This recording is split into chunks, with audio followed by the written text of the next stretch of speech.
సముద్రంనే నమ్ముకుని జీవనం సాగిస్తున్న మత్స్యకారుల జీవనాన్ని దెబ్బతీసేందుకు ప్రయత్నిస్తున్న బడా వ్యాపారులు భూ కబ్జాదారులపై చర్యలు తీసుకోవాలని కోరుతూ బాపట్ల జిల్లా చీరాల మండలం ఓడరేవు మత్స్యకారుల సమస్యలపై బాపట్ల జిల్లా కలెక్టర్ కి వినతి అందజేసేందుకు బాపట్ల పట్టణంలో మత్స్యకారులు భారీ ఎత్తున నిరసన కార్యక్రమం నిర్వహించారు. సముద్రాన్ని నమ్ముకుని జీవనం సాగిస్తున్న మత్స్యకారుల జీవనాన్ని దెబ్బతీసేందుకు ప్రయత్నిస్తున్న బడా వ్యాపారులు భూ కబ్జాదారులపై చర్యలు తీసుకోవాలని కోరుతూ బాపట్ల జిల్లా చీరాల మండలం వాడరేవు మత్స్యకారుల సమస్యలపై బాపట్ల జిల్లా కలెక్టర్కి వినతి పత్రం అందించేందుకు బాపట్ల పట్టణంలో మత్స్యకారులు భారీ ఎత్తున నిరసన కార్యక్రమం నిర్వహించారు.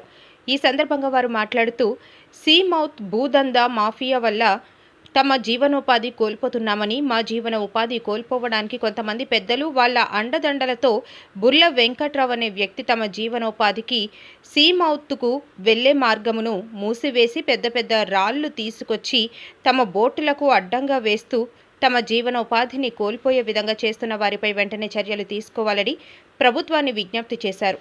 సముద్ర తీర ప్రాంతంలో రిసార్ట్లు కట్టుకుంటే తమ జీవనోపాధిని కోల్పోయే ప్రమాదం ఉందని, దీనిపై జిల్లా కలెక్టర్ వెంటనే స్పందించి చర్యలు తీసుకోవాలని కోరారు. చేయాలి, మాకు జెట్టి శాంక్షన్ కింద శాంక్షన్ డబ్బులతో మాకు జెట్టి కట్టాలని చెప్పి మేము ప్రభుత్వాన్ని డిమాండ్ చేస్తున్నాం. ఇంకొకటి, ఈ క్షణం నుంచి మా కార్యాచరణ ప్రకటించాము. ఈ క్షణం నుంచి కూడా మేము మా కార్యాచరణ విరమించేది లేదు.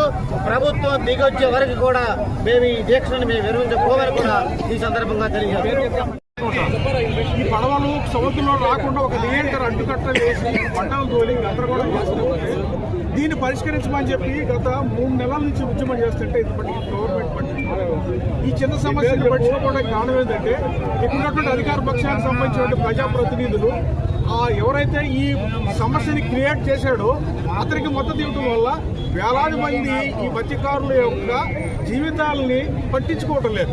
ఇది గవర్నమెంట్ చిన్న విషయం, కానీ కేవలం ఈ యొక్క సమస్యను పరిష్కారం చేయకుండా ఈ రోజున మరి ప్రభుత్వం మీనమేషాలు లెక్క వేస్తుంటే తీర ప్రాంతంలో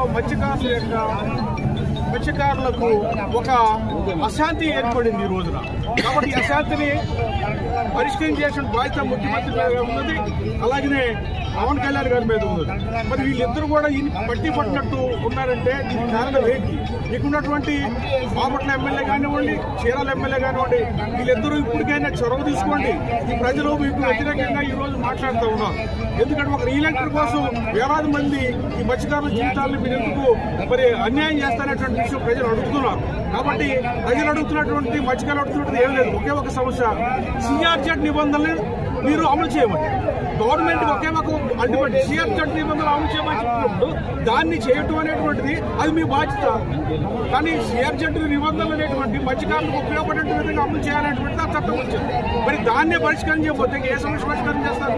ఇది డబ్బులు అడగట్లేదు, కోర్టు కూడా డబ్బులు అడగట్లేదు, లేదా పథకాలు అడగట్లేదు, కేవలం వాళ్ళ రాకపోకలకు ఉన్నటువంటి అంతరాయాలు తీసేయబడుతున్నారు. కాబట్టి అలాంటి అంతరాయం తీసేయడానికి ప్రభుత్వం మీనమేషాలు లెక్కేటువంటి మంచి పద్ధతి కాదు.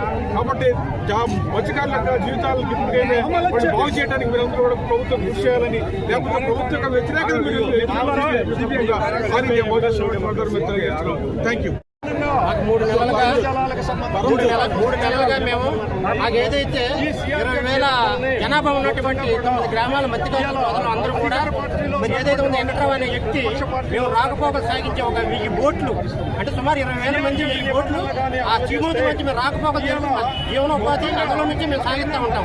దాన్ని రిలీజ్ చేసుకోవడం, దాన్ని పూర్తి చేసి మాకు రాకపోకలు లేకుండా ఆయన మాకు అన్యాయం చేస్తూ ఉంటే 3 నెలలుగా మేము పోరాటం చేసి మాకు కష్టాలు చెప్తా ఉంటే ఎవరు కూడా మమ్మల్ని పట్టించుకోగా దాని మీద వచ్చేటప్పుడు పోయేటప్పుడు కూడా 10 కోట్లు 20 కోట్లు వచ్చి 10 ఒక్క కోట్లు వచ్చి 22 లక్షల నుంచి 1,50,000 అలాగే 1,20,000 ఖర్చు అవుతా ఉంది.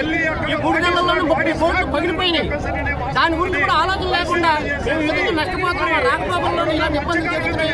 మొన్న ఇటీవల మనిషి చనిపోయే కార్యక్రమాన్ని వద్ద హాస్పిటల్లో జాయిన్ చేసాం. పెద్ద బండరాలు చేసి దాన్ని పూసేస్తూ ఉంటే మా మత్స్యకారులు 20,000 మంది ఇబ్బంది పడతా ఉంటే కనీసం ఈ ప్రభుత్వం కానీ ఈ కలెక్టర్ గారు కానీ ఎవరు కూడా మమ్మల్ని పట్టుకోకుండా వాళ్ళు మద్దతు పలుకుతూ ఆ రియల్ ఎస్టేట్ మద్దతు పలుకుతూ